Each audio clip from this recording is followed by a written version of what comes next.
And welcome back into A to Z. John Michaels in for Mark Zinno. Having a great time today. Give me a follow on social media at John Michaels U, and make sure you follow Locked on ATL. Social media, YouTube, wherever you can find your podcasts and streams and everything else. You want to make sure you hit that subscribe button to Locked on ATL. Appreciate Blue Nile, the sponsor of this segment here, and appreciate what the Atlanta Braves are doing right now. It is an absolute onslaught.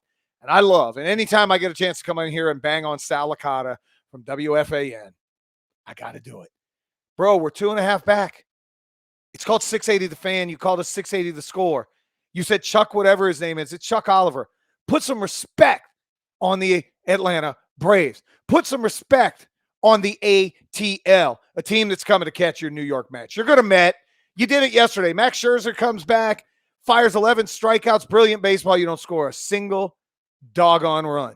0. 1-0. Sal Licata, our buddy. I use air quotes when I say that. He said, embarrassing. Give me a call. WFAN. Let's take some phone calls. Take it to the streets as we used to at 790 The Zone. But I talk about this for a moment because the Braves are on one of those kicks that really gets you into the mix of potentially being a deep World Series team again, a team that has a chance to be the first team since the Yankees in the early 2000s to repeat as World Series champions. And a big part of why is Dansby Swanson, the shortstop. Right now, second in all-star voting is Dansby Swanson, right behind Trey Turner. Probably will not make it as a starter, but I know Brian Snitker will do everything he can to put Dansby Swanson in. But I mentioned this. Dansby may be pricing himself right on out of Atlanta. So far, 2022, 302, 14 homers, 49 runs batted in, and an 860 OPS. This guy's flat out raking. 340 at home, 10 home runs at home, 34 RBIs at home. And we all know he is going to field his position as well as anybody in baseball. But he bet on himself to be a free agent this year. They went through the arbitration and all of this different mumbo jumbo with baseball. And I'll tell you why I think he's starting to price himself out of Atlanta. You think about this team and where they stand right now. There's some good options, and I kind of wanted to run through some of them. First base, you've made the long-term investment on Matt Olson. Traded away prospects, set a long-term contract in front of him, younger than Freddie. He's going to be your first baseman 6, 7, 8 years, most likely. Ozzie Albies on a very, very team-friendly contract. Relatively speaking, he's your second baseman for the next couple of years. Austin Riley right now under team control, so you're not paying him an inordinate amount of money. You've got a guy that you really pay what you want at his level, and there's going to be a time where Austin Riley comes due. Ronald Acuna becomes fascinating. Signed an early contract over $100 million. Sounds great to me and you and everybody else in the car. But when he looks around and sees Juan Soto potentially getting $400 million and some of these other guys that have already cracked the $300 million mark, I think there's a time when Ronald Acuna becomes disgruntled. Not today, maybe not tomorrow, but there's a time he's going to want more cash. That's something Alex Anthopoulos and Liberty Media will have to deal with somewhere down the road. Michael Harris, you hope, starting center fielder for the next 8 or 9 years. This is a dude potentially you've got locked up for a while. Again, team control. You don't have to pay him a ton of money. Great. Left field, there's sort of a log jam. It's Adam Duvall, 1-year deal, $9 million. That'll come off this year. Eddie Rosario, you re-sign him in the offseason. I think you have 2 years left on the deal after this year. Not killer money. And the same thing with Marcell Ozuna. You'll have 2 more years left on his deal. So you're good. When you start to look at them, and I'll even throw Travis d'Arnaud in there, you've got a young replacement whenever d'Arnaud doesn't come back in William Contreras, who, by the way, is going to be your starting DH most likely in the All-Star game is Bryce Harper dealing with a broken thumb. But could Dansby Swanson be playing himself out of a contract with the Atlanta Braves? And the reason I say that, and I brought this up, and I wanted to bring it to the airwaves here on Locked On ATL. Here's your top paid shortstops in baseball on average salary. Carlos Correa, he's getting $35 million. Now, Dansby's not as good as Carlos Correa. No knock. He's not quite there. Francisco Lindor, maybe a hair's buyer's remorse of the New York Mets, but he's getting $34.1 million. Corey Seager, who just signed a huge deal in the offseason, $33 million annually from the Texas Rangers. So that's your top 3. That's the guys that are up here. Right below them is Trey Turner, who's going to be the starting shortstop. He's getting $21 million from the LA Dodgers. And I'm trying to look right now to see how much longer his contract. Matter of fact, he got a 1-year, $21 million deal for the Braves or from the Dodgers. So he's going to get more money. Xander Bogaerts, who's sitting there in fifth, signed a 6-year, $121 million deal a couple of years back with the Boston Red Sox. And then you have Javier Baez, who's got a $20 million a year deal. It was 6 years and $140 million extension. Right now he's making 20. It goes to 22 and then 25 over the life of the contract with the Detroit Tigers.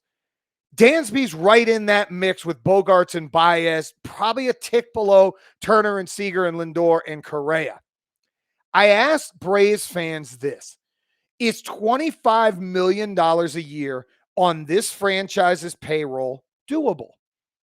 I'll give you my answer to why I think this potentially could be a problem after a word from our good friends at Blue Nile. At BlueNile.com, you can celebrate all of life's special moments, from creating the custom engagement ring of her dreams to gifting a classic and timeless jewelry piece, all at prices you won't find at a traditional jeweler. Make your moment sparkle with jewelry from BlueNile.com, and Locked On Sports listeners are going to get $50 off purchases, $500 or more. So podcast exclusive includes engagement if you use the Locked On code. Again, that's Locked On. Plus, every order is insured, ships for free, and arrives in discreet packaging that won't give away what's inside. You want to shop stress-free and find your forever piece? Go to BlueNile.com today. Great company right there is BlueNile.com.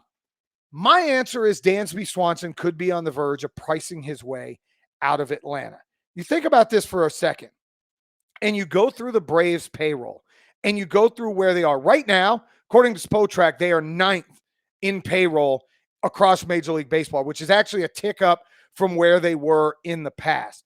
But you start to look at the multi-year salary breakdown of where things are. You've got a couple of guys that are locked up for years that we've gone through. But all of a sudden, you start to look ahead, and Ronald Acuna is going to want more than $17 million. So how do you do kind of the give and take of keeping Dansby on the team? Charlie Morton, I believe, has a player option next year for $20 million. You want to keep him. Will Smith, $13 million. You probably could say goodbye to one of the heroes of the World Series run a year ago. We talked about Adam Duvall. I believe he's going to come off the books this year at about $9 million plus. Kirby Yates, you've got him under contract for a couple of extra years. And a lot of the lower level guys, the Matzik's going to be due a raise. Minter's going to be, he's under arbitration, as is Matzik. Soroka is an arbitration eligible guy. You know, you possibly lose a Luke Jackson, who you're missing this year anyway. But if Dansby wants what he deserves, and I'm going to say very well, what he deserves, north of Baez, north of some of those guys making $20 million bucks, you're probably talking $25 million per.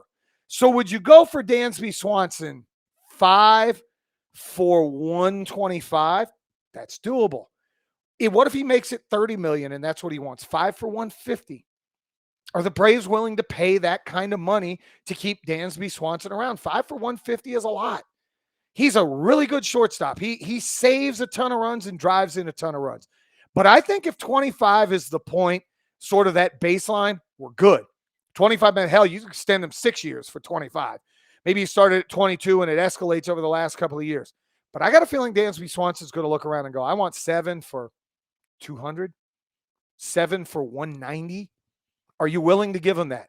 And I'm not sure that the Braves will. I hope they do. I've really changed my tune over the last 4 years of Dansby Swanson. 4 years ago, I would have said he's expendable. We can go find another, Punch and Judy hitting shortstop. Now, all of a sudden, he's a 30 home run type guy. He's going to hit mid-20s, driving close to 100 runs. He's hit all over the lineup. And defensively, him and Ozzie Albies make a great defensive pair when Albies is back healthy. I hope it works out. We'll come back. We've got a lot to talk about college football-wise, including why Georgia wants the SEC to go the ACC route. Talk about that next here on Locked On ATL. John Michaels in for Zinno at John Michaels U on social media.